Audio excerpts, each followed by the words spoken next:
पति और पत्नी के बीच में जब मतभेद होता है तो सबसे ज़्यादा जो प्रभाव पड़ता है वो एक बच्चे पे पड़ता है। चलिए आज बात करते हैं कस्टडी के बारे में। देखिए, आपने हमेशा ये सुना होगा कि जो बच्चे होते हैं वो माँ के साथ ही रहते हैं और एक माँ अपने बच्चे का जितना अच्छे से ध्यान रख सकती है शायद दुनिया में और कोई भी नहीं रख सकता है।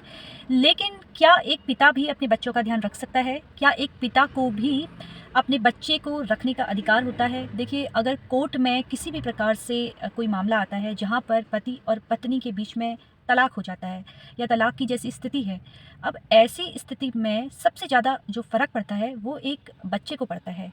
जिनके माता पिता का तलाक होने वाला है, कोर्ट में केस चल रहा है, तो सबसे बुरा प्रभाव जो है मुझे लगता है उन बच्चों पे फ़र्क पड़ता है, क्योंकि एक बच्चे के लिए जितना माँ इम्पॉर्टेंट है उतना ही उसके पिता भी इम्पॉर्टेंट होते हैं। लेकिन अगर कस्टडी की बात करें तो क्या एक पिता के पास अधिकार होता है अपने बच्चे को रखने का?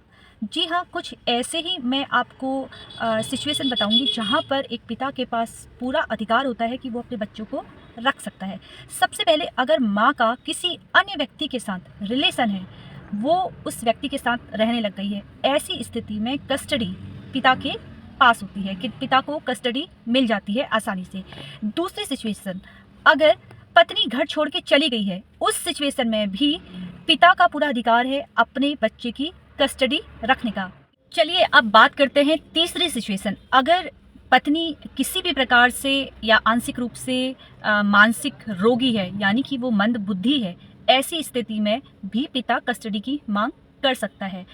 चौथा बहुत इंपॉर्टेंट पॉइंट आपको बताने वाली हूँ। चौथी स्थिति वो स्थिति होती है जहाँ पर आपको ऐसा लगता है कि आपकी पत्नी बच्चों के साथ टॉर्चर करती है, उनका फ्यूचर सही से देख रेख नहीं कर रही है, उनका फ्यूचर दांव पे लगा रही है। ऐसी स्थिति में आप कस्टडी की मांग कर सकते हैं अगर पत्नी देखभाल सही रूप से नहीं करती है।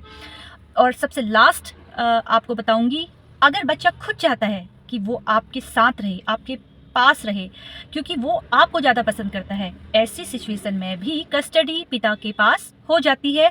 ऐसी छोटी छोटी जानकारी के लिए आप लोग मुझसे जुड़ते रहिए। धन्यवाद।